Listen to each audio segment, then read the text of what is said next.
Vavashaya.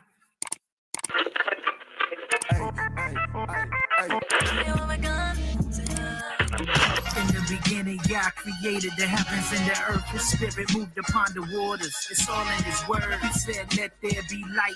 And he called the light day. In the darkness, he called night. He saw that it was. He made heaven and called forth the dry land. Gathered the waters, called it the seed. And he made seed for man. Brought forth the grass and every herb and every fruit yielding tree on this earth. He saw that it was. He made lights to divide day and night times for seasons, days, and years to let them be for signs. And so the earth could have light. He made the greater one to rule the day and the lesser one to rule the night. Let's not forget he made the stars also. Then he told the waters to bring forth life, and it was so. He created all the birds of the sky, all the cattle, and every creeping thing after his own kind. He saw that it was.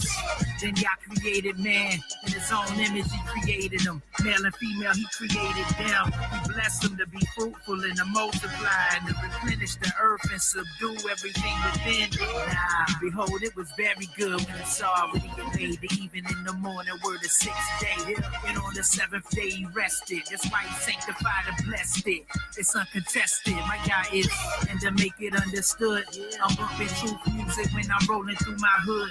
I'm putting God first, no hood fame. You read it on the nameplate. Dwell in the house of Yahweh forever for his name's sake. And though I walk through the valley of the shadow of death, I'm stomping through like it don't even exist. His goodness and mercy follow me all the days of my life. His yoke is easy and his burden is light. My God is.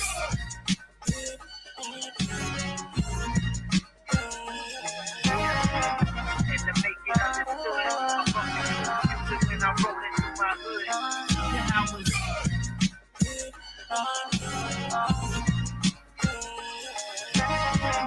And to make it understood, I'm fucking music when I'm rolling through my hood.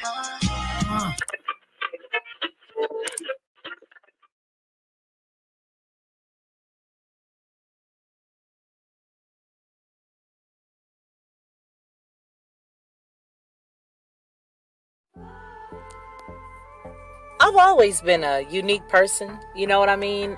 Sort of laid back in a way, but very adamant and very passionate about what I believe. I think a lot of times that sort of throws people off because they don't expect me to have the mindset or the process of thought that I do. And so when you come in to watch my channel, you may hear a myriad of thoughts and ideas that could be different from others. What I want you to do is just sit back, like, share, and subscribe.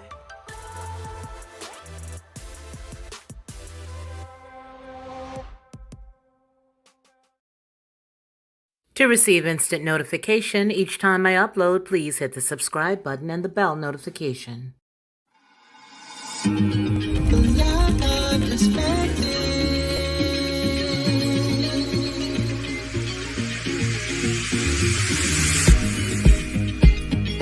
Helping you along the way.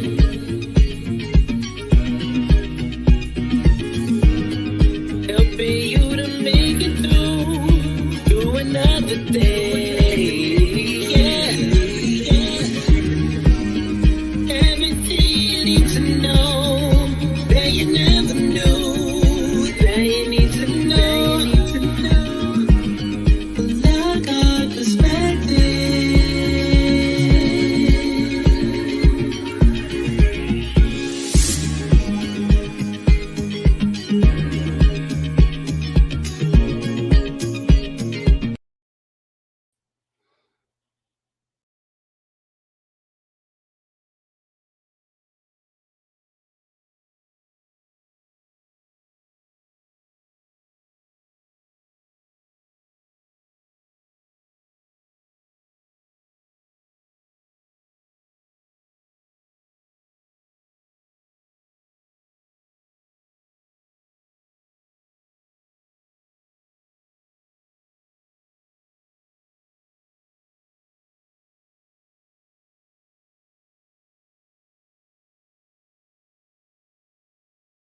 You guys, what am I doing? What's going on? What am I doing? It's called sleep deprivation. All right. Anyway, I'm here. I promise. I'm 110% here. Anyway, it is a very good friend of the chat who gave us all this good information that we're going to be using this evening. And it's just about St. Patty's Day. So I know a lot of us remember when we were little kids, you get pinched. You get pinched if you didn't wear green on that particular day. Yeah, the breaking news button. You would get pinched if you did not wear green when I was coming up. And I'm not sure if they still pinch kids, but I know that a lot of times if you did not remember that it was St. Patrick's Day and somebody pinched you, you'd be like, hey, what gives? You know, what was that? And they're like, oh, it's St. Patrick's Day. Like, oh, gee whiz, I forgot to wear my green. Now, we did a lot of searching. And I've sent Ronnie Mann the link to come into the show. He may only be able to peek in and out. Not sure if he'll be able to stay long to share with us his part, which is really the meat and potatoes. But what I will do, aside of Mr. Mann, is I'll just go ahead and start to dig into some of the information that our friend of the chat decided to share with us. And it's also good. It's very good information. So before we do that, let's just take a quick roll call. We have Love in the Midst. Looks so interesting. I think I'll be able to join live. Thinking of you today, Felicia. Thank you so very much, sis. Aw, that's a sweet thing. Ronnie Man, yep, our job is to separate and set apart from the profane. This should help in the task. Steve Willis, hey you all. Hey, how you doing, Steve? Valiant One, hey. One Peaches 41, hello. And that was me saying good evening to you guys earlier. Nice music. Yes, that again wasn't one of Mr. Ronnie Mann's songs, and it is a good thing. I really enjoy his music. Thought-provoking music is what he does. He makes a lot of thought-provoking music, which is healthy. It's very healthy. Healthy to have good thought-provoking music with a good beat. Hi, everyone. Diane Brown. Hey, how are you? Anthony Van Zant. Evening and evening. Everybody is showing their love. Yay, the breaking news button. I got a little overzealous with it at the very beginning and decided to punch the button. So let's just get right into what was shared with us. I think what we're going to do is just start, in all fairness, with the Wikipedia link that was shared with us. And we'll start there because, well, that sort of breaks down some of the stuff that I believe was attempted to be shared with us, if I can say that in a good point. Hey, Leaf Desi, how are you? You made a very good point. I saw something that you put up. I think it was late last night, early this morning. Very good point. All right, so here we go. St. Patrick's Day. How did it all start? As far as America, where did it all begin? That's a good question. So let's dig right into it. All right. St. Patrick's Day, the feast of St. Patrick.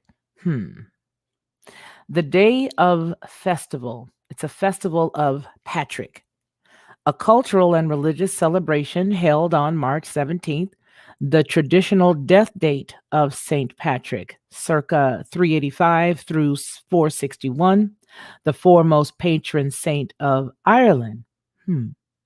St. Patrick's Day was made an official Christian feast day in the early 17th century and is observed by the Catholic Church, and the Anglican Communion, especially the Church of Ireland, the Eastern Orthodox Church, and the Lutheran Church. The day commemorates St. Patrick and the arrival of Christianity to Ireland, and celebrates the heritage and the culture of the Irish in general. Celebrations generally involve public parades and festivals, wearing the green color and the green attire or shamrocks. Christians who belong to the liturgical denominations also attend church services, and historically, the Lenten restrictions on eating and drinking alcohol were lifted for the day, which has encouraged and propagated the holiday's tradition of alcohol consumption. St. Patrick's Day is a public holiday and in the Republic of Ireland, Northern Ireland, the Canadian province of Newfoundland and Labrador for provincial government employees and the British overseas territories.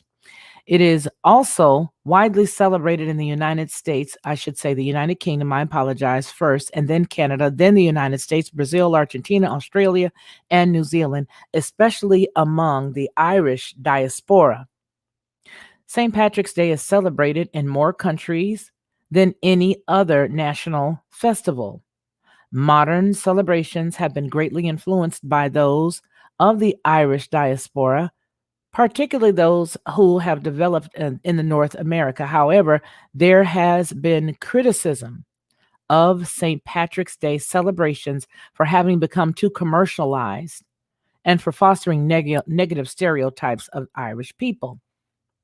Now, where would anybody get negative stereotypes about the Irish people? That's not nice. Where would they get that from? Well, I don't know, but let's read on. That's not nice. All right, so St. Patrick was the 5th century Roman British Christian missionary and bishop in Ireland. Much of what is known about St. Patrick comes from the Declaration, which was allegedly written by Patrick himself. It is believed that he was born in Roman Britain,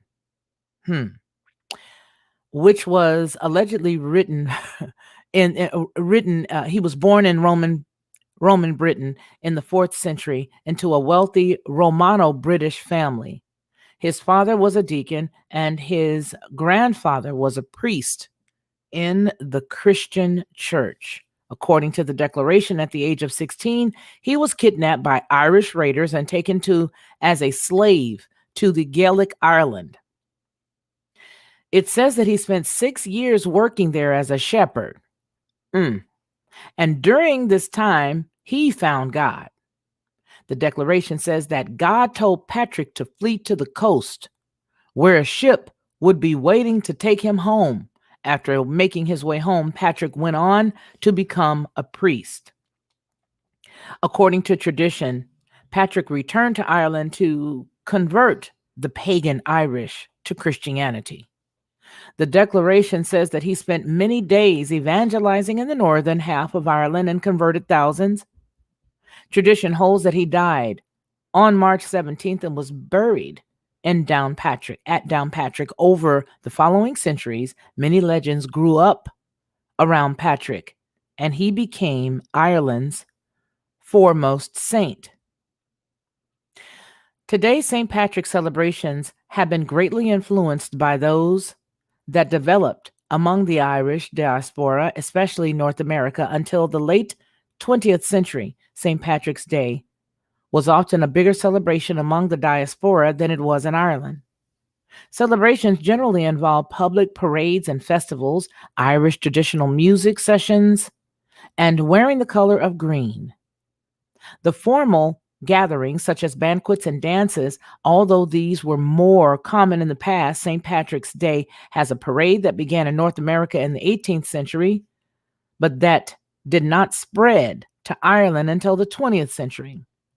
The participants generally include marching bands, the military, fire brigades, cultural organizations, charitable organizations, voluntary associations, youth groups, fraternities, and so on.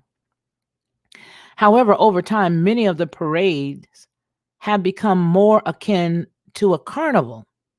More effort is made to use Irish language, especially in Ireland, where the first march is to St. Patrick's Day on the 17th, is to Sitchin na Gaeilge, Irish Speaking Week.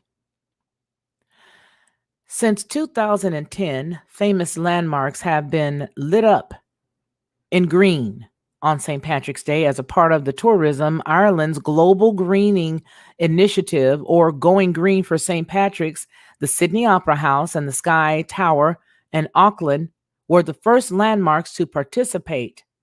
And since then, over 300 landmarks in 50 countries across the globe have gone green for St. Patrick's Day. Christians may also attend church services, and the Lenten restrictions on eating and drinking alcohol since they are lifted. Now, here's what I'm going to say before I go further. A lot of this sounds like a big fairy tale. A lot of this sounds like a big fairy tale that was all designed to look toward the Romans. Why would I say that? Why would I say that? Because they like to make themselves the hero. And I don't know, but something seems awry. So let's move along. We have the St. Patrick's Day legends and myths debunked. Let's look and see what's going on here. We need to know. This actually comes from the History Channel. So the History Channel, St. Patrick's Day legends and myths debunked. Now you guys are going to have to make up your own decision after this, right? I can only give you the information. Our friend can only give us the information. And then you guys look at it and see, what are they trying to turn a person into? I don't get into the whole sainthood and stuff. I just don't. The whole sainthood and the whole, this one was a saint and that one was a saint. I don't get into it because it looks like you're always taking your eye off of the work that the Father did. And as far as feasts are concerned, we should really, really consider only the holy feasts that our Father has shared with us to worship. Yep. So let's get right into this one. St. Patrick was Irish. Though one of Ireland's patron saints, Patrick was born in what is now England, Scotland, or Wales. Interpretations vary widely to a Christian deacon and his wife. That's what the last story said, probably around the year 390. According to the traditional narrative, at 16, he was enslaved by the Irish raiders who attacked his home, and they transported him to Ireland and held him captive there for 6 years. Patrick fled to England, where he received religious instruction before returning to Ireland to serve as a missionary. His birthplace doesn't mean that Patrick was a Brit, however, at least not technically. During his lifetime, the British Isles were occupied by the Romans, a group that included Patrick's parents and thus the saint himself. It is unknown whether his family, thought to have been a part of a Roman aristocracy. Keep your mind on that. They don't know whether the family was of indigenous Celtic descent or hailed from the modern day Italy. When Patrick penned 2 surviving documents attributed to him, he wrote in Latin and signed his name Patricius. But according to some accounts, he was born Maewyn Succat. Maewyn Succat. Now, I want to click here because I know you guys probably won't see this when I move over. Because when I click and go into another link, it opens another separate window. And I don't believe you all can see this. Okay. So let me go over here. I'll go back where I was. How about that? Because I think you do see it. Okay.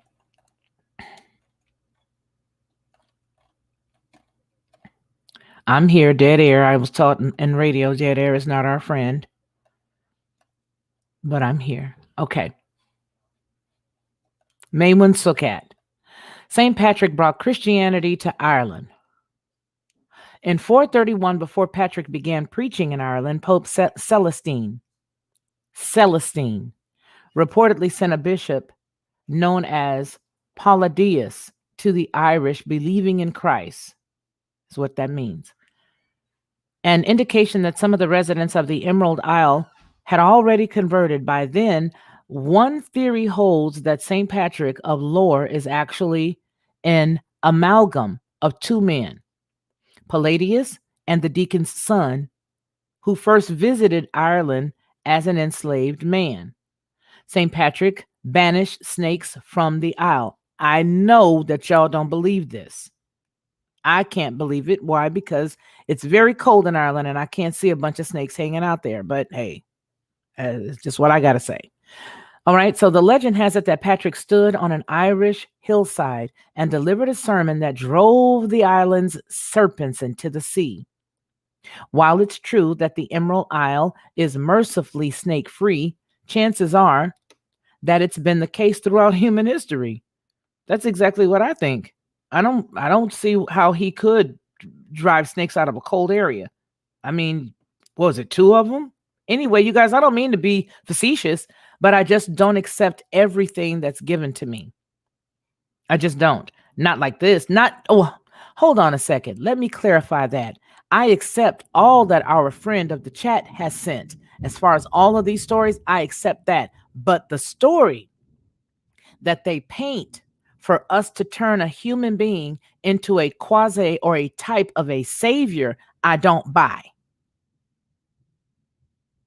That's what I don't buy.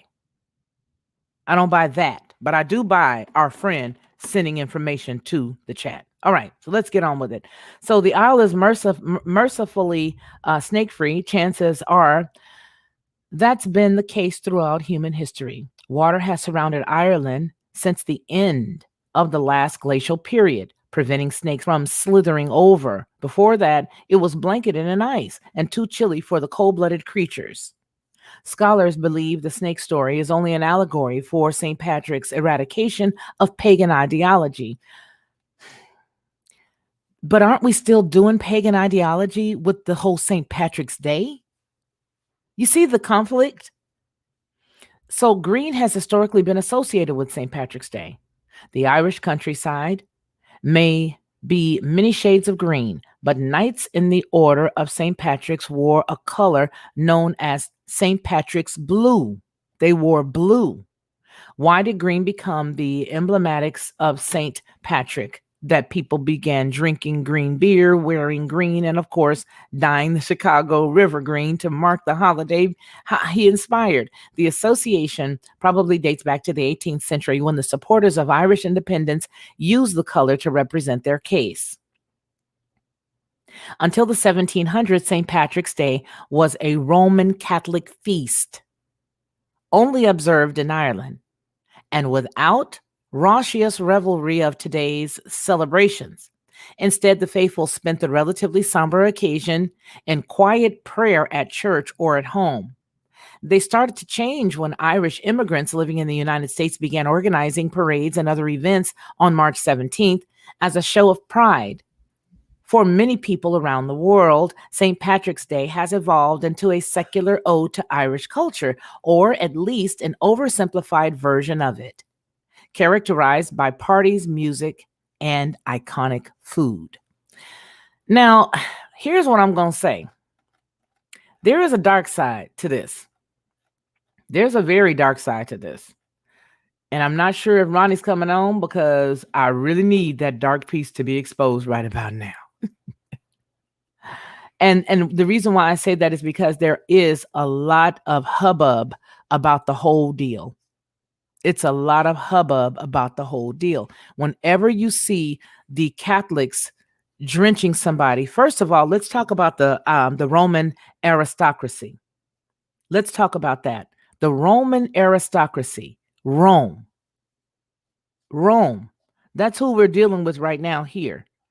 Every time you see Rome put their hands on something, they're usually stealing it.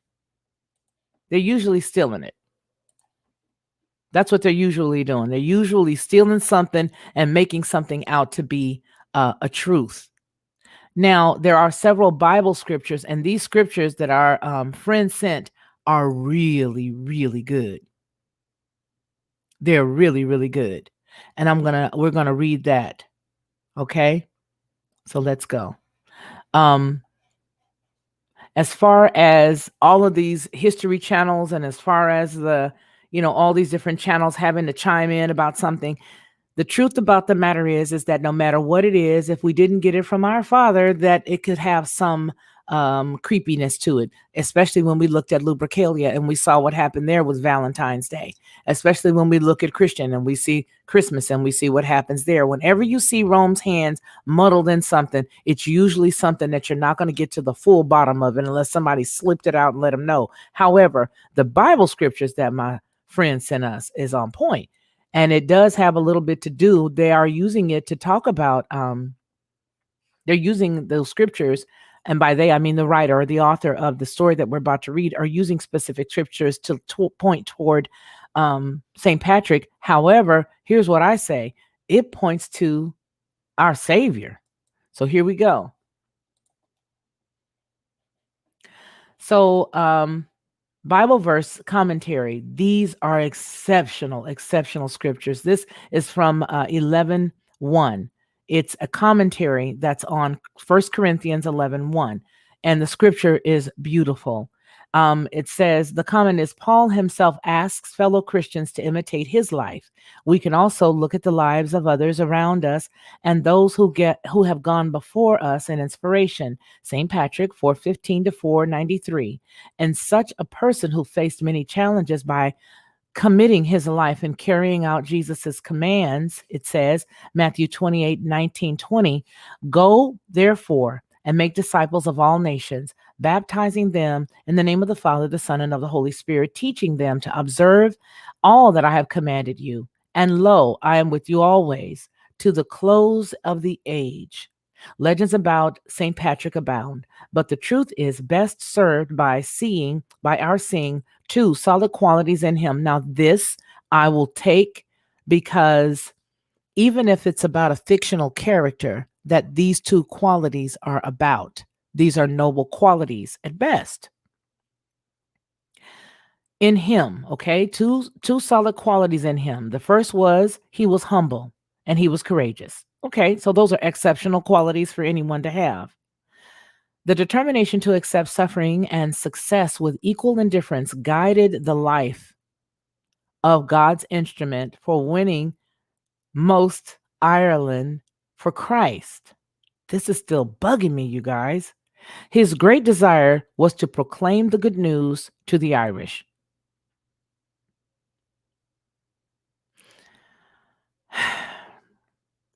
To do mission work in pagan Ireland, where the faith had never been preached, he suffered much opposition from pagan Druids and was criticized in both England and Ireland for the way he conducted his mission. In a relatively short time, the island had experienced deeply the Christian spirit and was prepared to send out missionaries whose efforts were greatly responsible for Christianizing Europe. One of the few certainly authentic writings in his Confessio, above all in an act of homage to God for having called Patrick unworthy sinner. To the apostate, what distinguishes Patrick is the durability of his efforts. When one considers the state of Ireland when he began his mission work, the vast extent of laborers, all of Ireland, and how the seeds he planted continue to grow and flourish, one can only admire the kind of man that Patrick must have been. The holiness of a person is known only by the fruits of his or her work. I don't know, y'all. I don't know. Some don't. I don't know. I don't know. I just seem to feel like it's always a way to push our Father out of the way. Yeah, the Roman aristocracy meets the rabbit hole. Sounds a little like the Flavians to me. You know what I mean? It sounds a little bit like the Flavians, in a way. I don't know, you guys. Tell me what you think.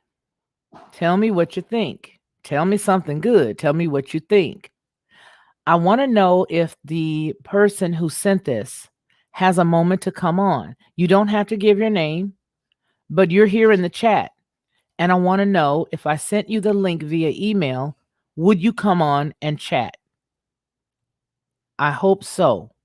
Please say yes. I want to hear what you think, because I'd love to chat. If you're here, are you here? Are you with us? Hit me in the email right quick if you don't mind me sending you this link. I'm going to go ahead and send it to you. And if you are up to it, please just come on and share. You do not have to show your face, but I do want to get your perspective on this. And I want us to have a conversation and hear where you're coming from.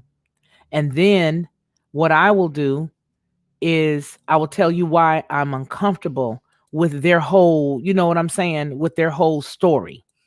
So you hit that link that I just sent you. And then once you hit the link, it'll bring you here into the backstage. All right. And then once you get into the backstage, you can come on and we can talk it out. We can talk it out. Because there's so much, if you look at it, the leprechaun piece. Okay. No, our sister sent us some stuff on the leprechauns. Now, let me just give you that right there, because she's on point. This person is actually one of the best people that we know. She's on point. She is totally on point. And I think that we are in the same place. Okay. I think we're in the same place. The Druids had magic, that the dealing with all of the everything. Let me just call her on the phone. Hold on here just a second. And see if we can call her. She may be gone. Because like a lot of folks, you guys work. But I really want to, here's what I'd like to do. I'd like for her to just lead it. And I'd like for her to tell us her perspective. That's what I think would be good. Because when you start to think about it all, when you start to put it all together, it's very concerning to me, not from her standpoint. And you guys don't think I'm talking about her. What I'm talking about is these people. I'm talking about the Romans. This lady is one of the most biblically sound people that I know. Okay. So that's why I'm going to leave that. So yeah, this person is one of the most biblically sound people that I know. Okay. So we're looking at the Celtic stuff. We're looking at all of this stuff, and all of these things to me look like witchcraft.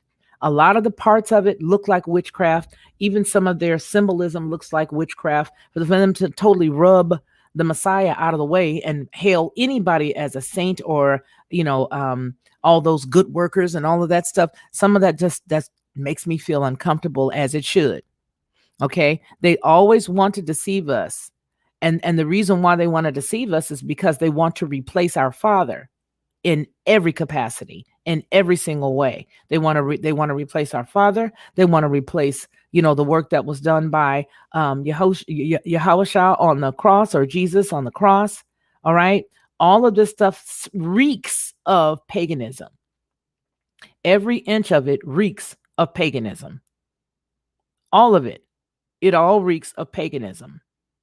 And so when you consider it reeking of paganism, you have to side-eye it a little bit and say, well, I hear all the pretty fluffy stuff that they're dressing it up in, but the pretty fluffy stuff does not outdo all this other stuff that I know has a problem attached to it. Okay? I know that it has a problem attached to it. And let's see what you guys have to say here in the chat. Let me go up here a little bit and start to just bring it on down. Okay. Question the controllers exactly and what the narrative is. Yes, but she sent us something on the leprechauns, because she was like, yeah, this is not cool. Let me see what she says here. She was like, yeah, these leprechauns is not cool.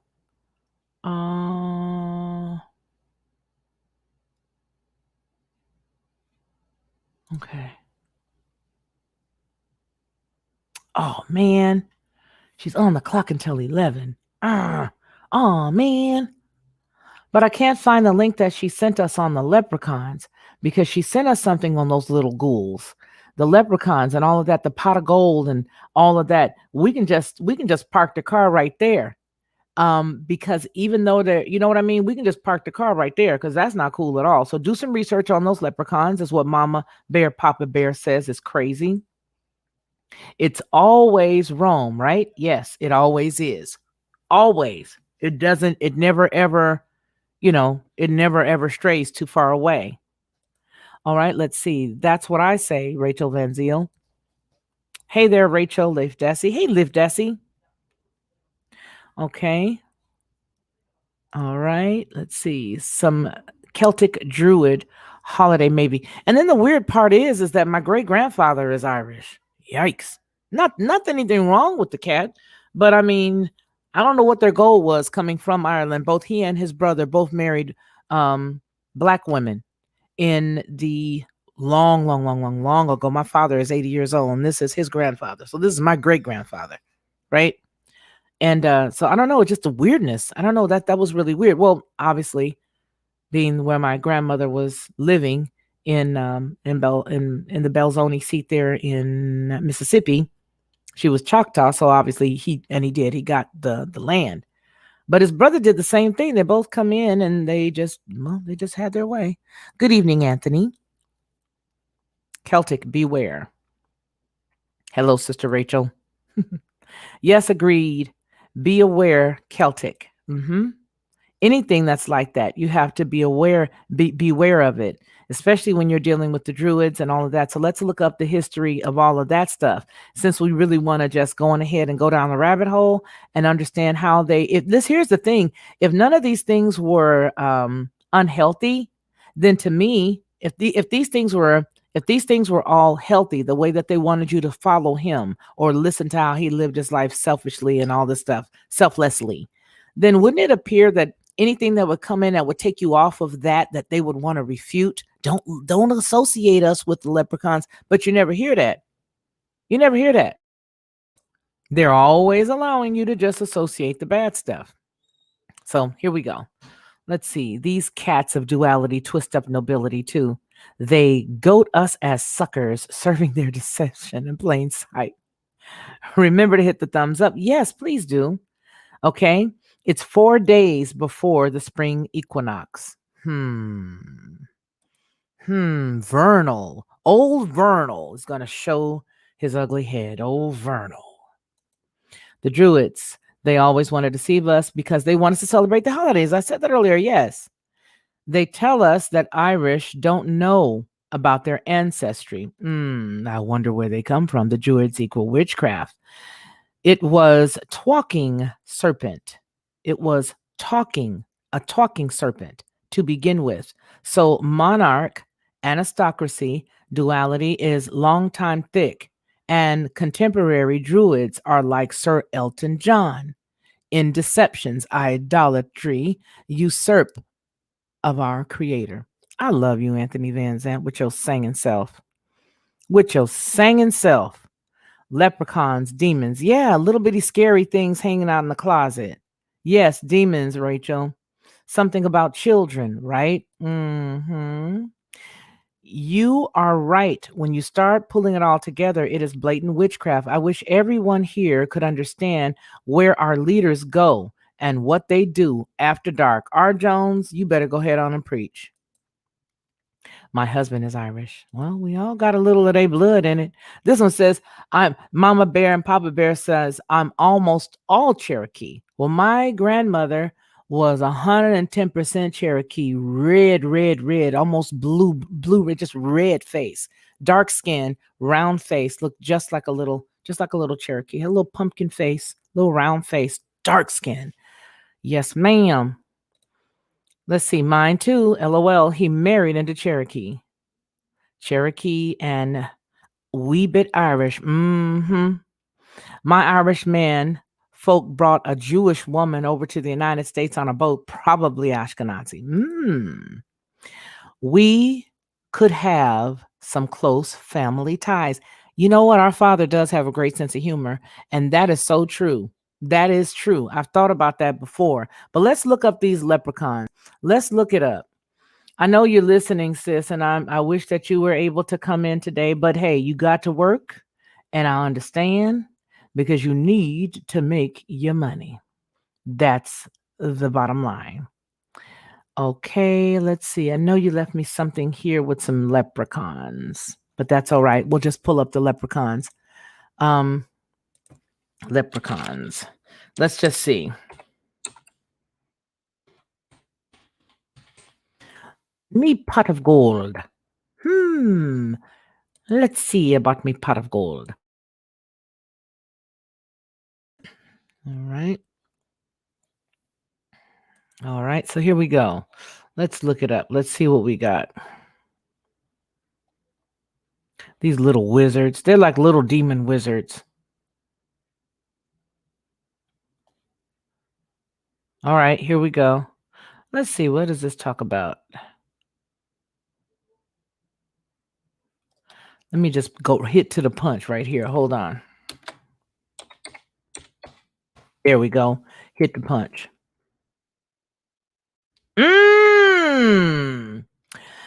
Okay. Here we go. I want to ask you guys if you know about fairies, panism, gnomes, things of that nature. Do you know anything about that? So if I said pan, if I said gnomes, if I said any of that stuff, you know what a witch's front yard looked like, right? If you drove past a witch's front yard today, would you know that it was a witch's front yard?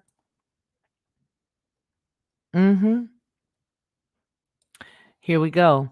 Irish fairies, the evil leprechaun. Now, fairies are evil. Is he just a misunderstood cheeky chappy with a penchant for practical jokes?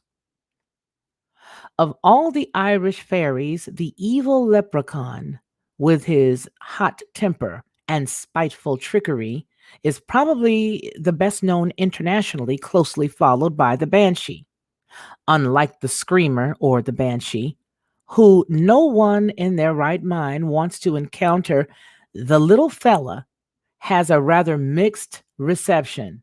Some would say that he's misunderstood, more mischievous than evil. So isn't mischievous evil? Yeah, it is.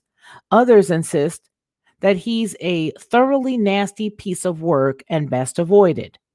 And then there's another group who will set a leprechaun trap to steal his pot of gold, even when the meekest little chap would turn into a spiteful, evil leprechaun into the face of such harassment. Not only is there much disagreement about the character, there is not even a conscious or a consensus, I should say, about where his name comes from. Now, I don't know if you guys know it or not, but I have not slept in about 2 days. So you guys are going to hear me all over the place. So just pray my strength in the Lord. All right. So the folklore writer W.B. Yeats believed that it derived from the Lith Brogan, meaning the shoemaker. This might explain why the leprechaun has been seen mending a brogue, always just the one shoe and never a pair. Others say that the name comes from the Irish word Lacor Pan, Pan, P-A-N. Remember, Pan, fairies, all of that stuff is demonic. All of that stuff is tied into Wicca, all of it. So when you look at the little Peter Pan, isn't Peter Pan a fairy? But if you fatten him up a little bit and made him maybe, I don't know, 36 inches taller, wouldn't he be like a leprechaun? Sure it would. Panism. Some basic facts about the leprechaun. The leprechaun legends have been around in Ireland for at least 1,000 years. At least 1,000. At least 1,000 years. And they stem from the Celtic belief in the other world, a mythical place where magical powers can be used for good or for evil. Leprechauns are solitary fairies. They prefer their own company, and they're very rarely encountered in groups. That's what they say. Okay, if you was to follow this and believe that that's what's up, then yeah, but I know that means that these are attached to witchcraft. And yes, there are female leprechauns. Doubt it. Strongly doubt it. Although they seem to be quite few in number, there are no more renowned for their manners or social graces than the male of the species. Many leprechaun legends feature a robin. The most common of the birds is a great friend of the little fella, so don't kill or trap robins. Leprechauns are usually described as being between 2 and 3 feet tall, very old, wrinkly, with a wide mouth, eyes, and a bulbous red nose. When it comes to dress, the wee fellows look a little old fashioned, a little shabby. They have the red coat, they have the green coat, and another brown coat, but most wear a top hat. Mm. Each one of those things that I just read could be taken straight to Wicca, to paganism, every single one of them. And yet, every holiday like this, we all in the past, because I know we don't do it anymore, but there are still some that'll dress their child up just like a leprechaun. Put a little hat on them and put the green booties on their feet and toddle the baby around in a little carriage. But we've got to be careful when we start to associate real life with these things that witches use to do incantations. There are 5 clans of leprechaun and they don't mix much. Which one you need to be on the lookout for depends on where you are on the island. There's the Lannister leprechaun, most closely fits with the popular notion of the little fella. They're they're the least flamboyant and dressed and the least extrovert in character, and they're very keen on honey. There's the Ulster leprechaun. You know what I'm gonna do? We need to look at these words. These two end in ter. The Lannister and the Ulster, and then there's the Meath, and then there's the Connaught leprechaun, and the Munster. There's another ter. Something to that. Something to that.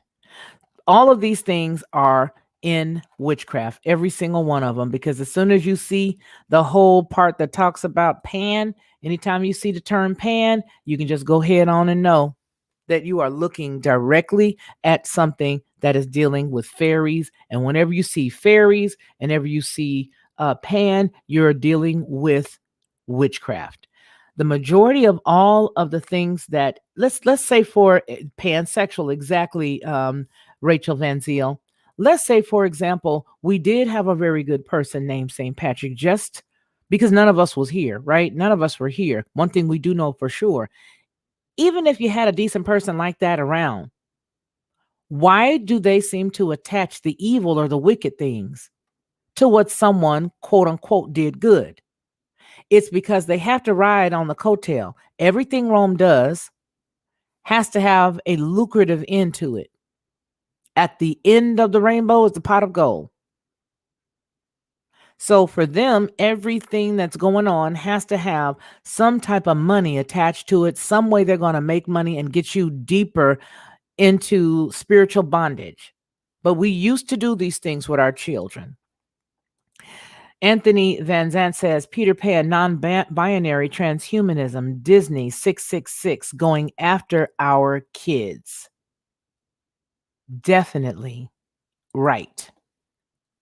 Absolutely accurate. Thank you for that. Absolutely. So when you look at all that stuff, you can say that no matter what it is that started out decent, it always ends up going the wrong way. Always ends up going the wrong way. So, I don't know. What do you think? What do you think? So we looked at the leprechauns. Now let's deal with the rest of what they do on St. Patrick's Day. So we got the leprechaun under check. Let's see what they in Wicca.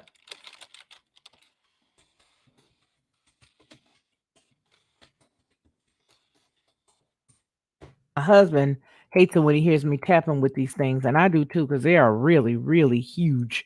I don't think I like these big nails. But it's what happens, man. Okay. Pagans often emphasize the cyclical nature of reality and enjoy the cycle of the seasons and dance of the sun. Green is the color everyone immediately associates with paganism. It is the color of nature, of trees, and of growing things. Isn't that creepy? How just because something is growing and is, in nature, that they corrupt even nature. They corrupt the rainbow. They corrupt nature. They corrupt the husband-wife relationship. They corrupt everything you could, even the butterflies. Even the butterfly. They used to be my favorite little thing when I was a little girl. You see? And they corrupt those too. Yep, homeschool if you can. Gaelic is a very difficult language to learn. Well, it's obviously difficult because I had a hard time pronouncing that one word. And here we go. This, I believe, is the key to understanding their meaning and how they have twisted the word as usual. Thank you, sister. So very true. Okay? They have twisted the word as usual. And you see, they take your eye off of the truth. I don't believe no Roman person went and spread Christianity. Let me tell you, no, let me digress. Let me backpedal a second. Yeah, they probably did because there was nothing but paganism in Christianity. So yeah, he did. He went all around that island spreading Christianity because Christianity in and of itself, based on what we've been able to uncover over the last several months, points you right to the pagan Roman belief system. Now, please, you can never, ever, ever forget Constantine. You can never, ever, ever forget the Flavians. You can't. You just can't do it. You just cannot do it. Because if you do that and you forget that these were pagans who decided to become, dual, they did something that allowed them to become, let me see how to say it. They tricked people into believing that they were now believers in the Most High. If you remember when the Romans, as it were, when all of them went in and they burned down all of the places of worship where the Hebrew children were, they got rid of everything. And then old boy goes and says, okay, now I believe like you guys. It was not no Christian. That was not the word Christian. But yet and still, this is what he said he believed. Now I believe in Christ. Now I'm a Christian too. But he kept a hold of every single one of his pagan ways. And he interwove, I'm talking about Constantine, interwove his belief system in with this thing. Okay? It's exactly what happened. So yeah, I believe it all. I believe they did every inch of it. Every single inch of it. Now we're going to switch reels just a little bit.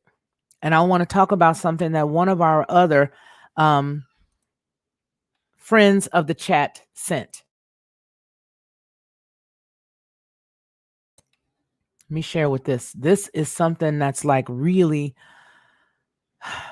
an amazing story.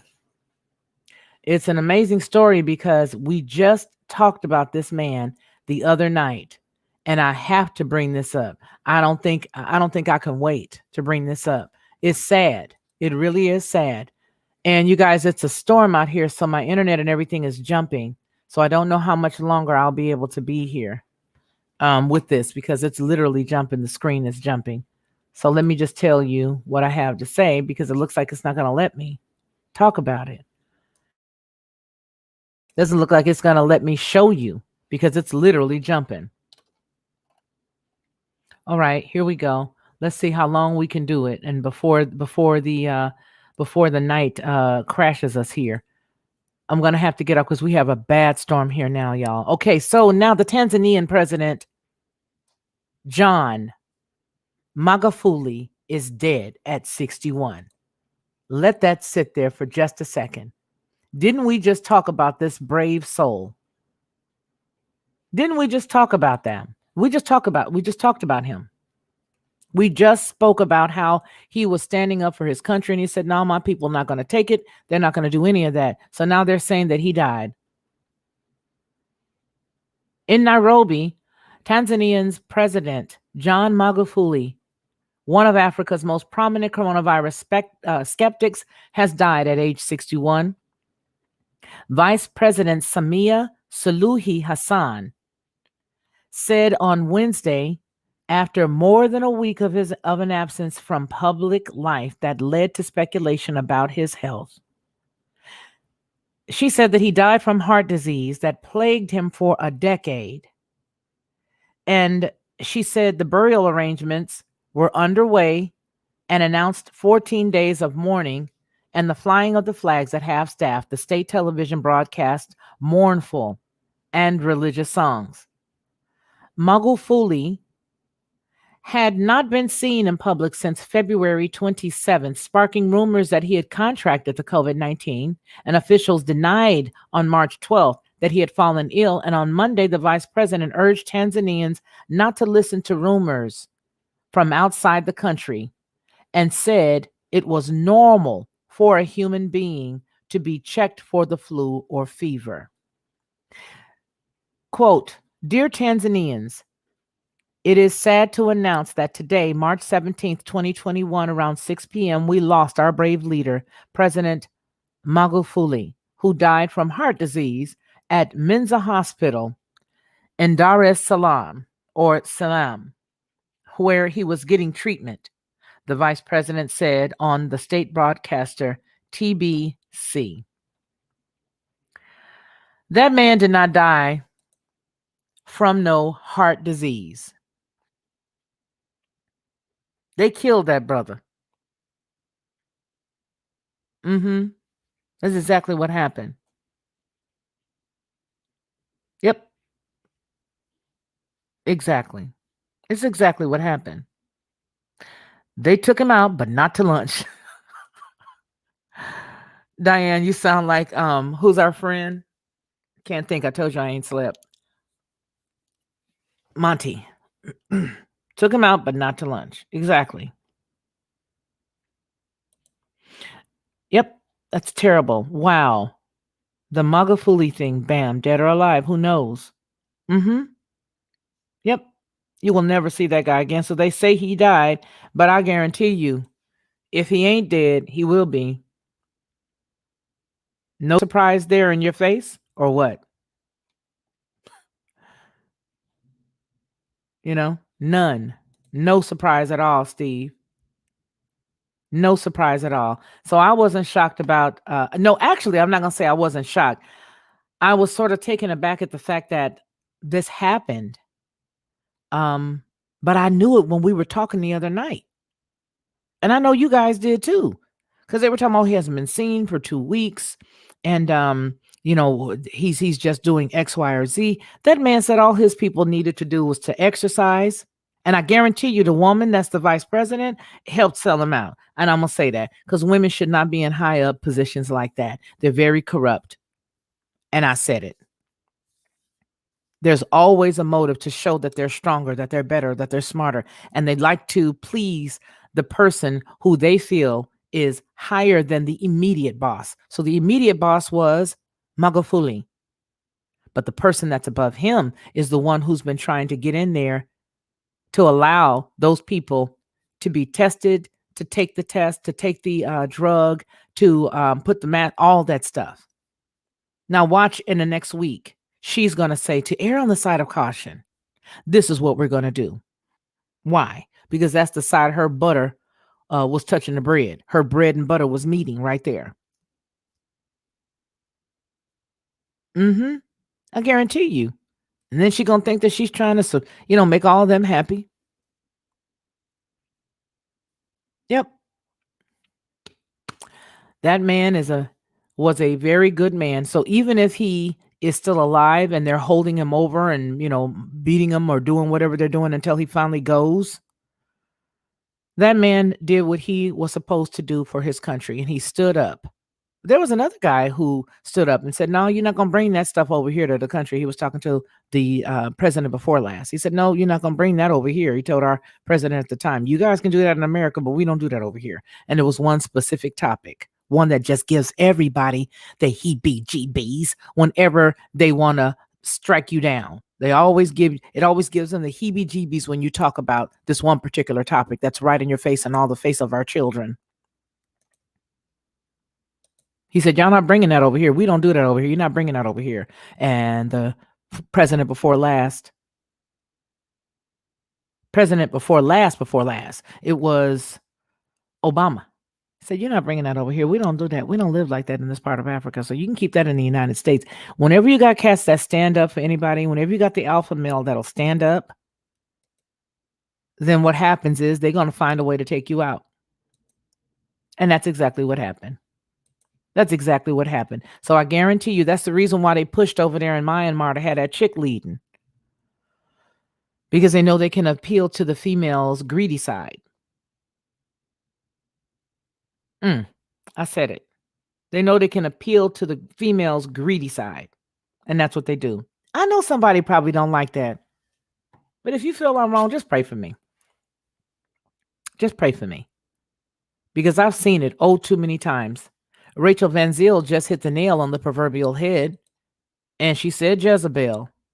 Now, remember, Jezebel was not bad because of her long fingernails and because of her hair and because of all of the makeup. That's not what made her bad. Okay, that was one of the attributes that she had, or I should say that was one of her characteristics. Right? That was one of her characteristics. What made her bad was her dark heart.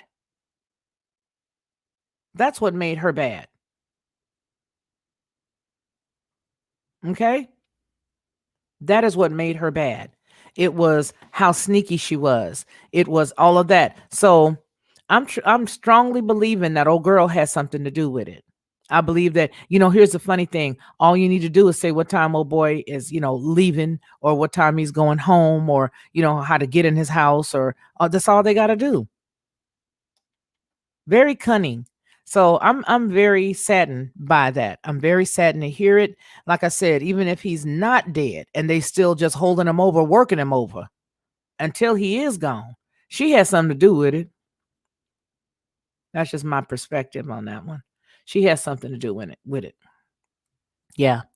So you guys, I'm going to shut it down and try to get me some sleep. Every night I lay down, I can't sleep.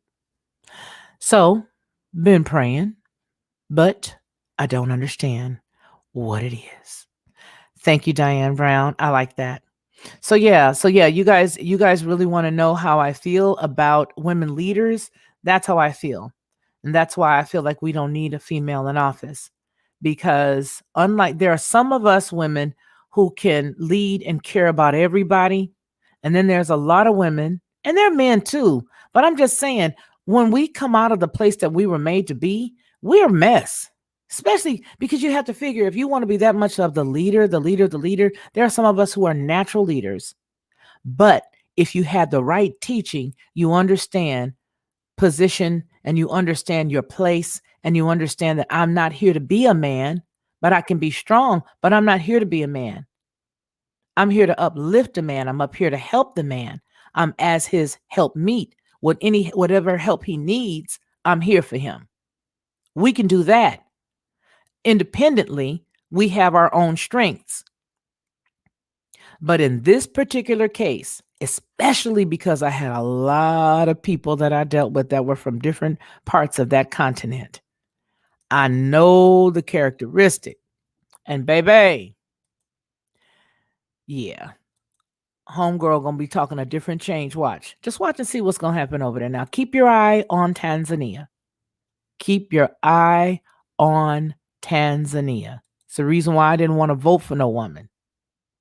That's why I did not want to vote for no woman. No. Thank God I don't vote anymore.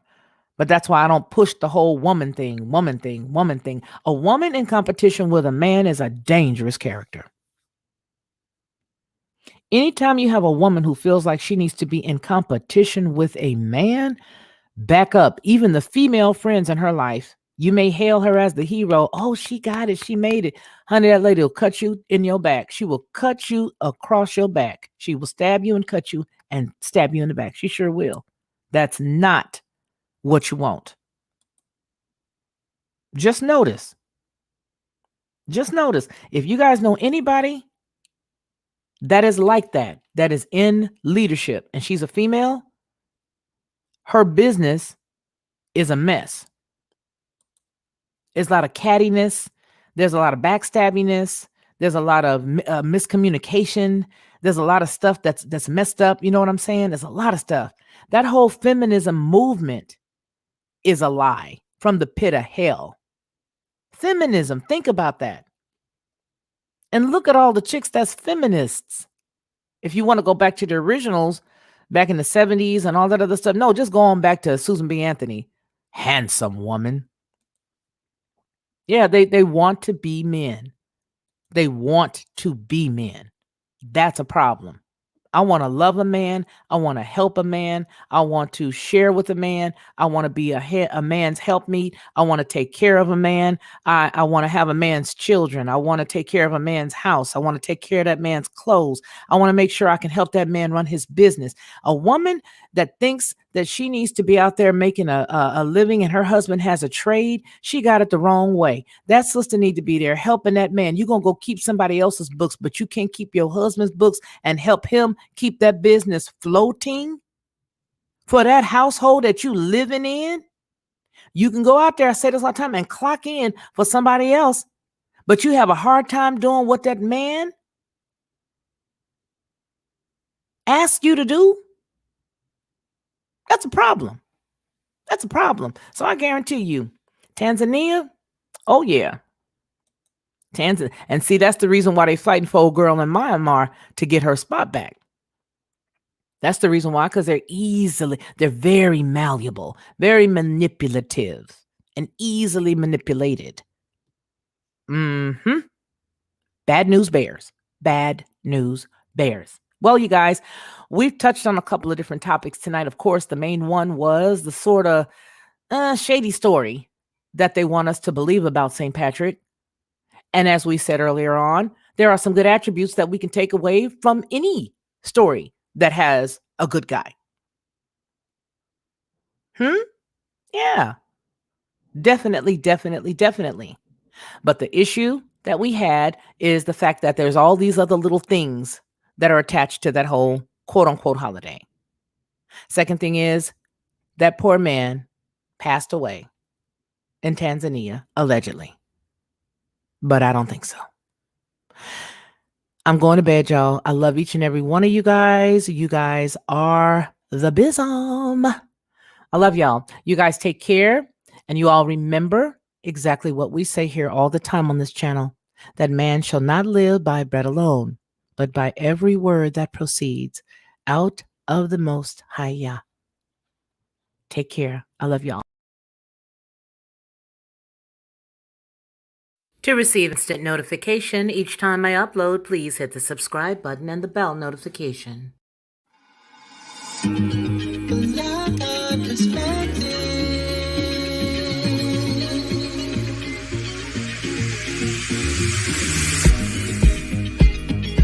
Helping you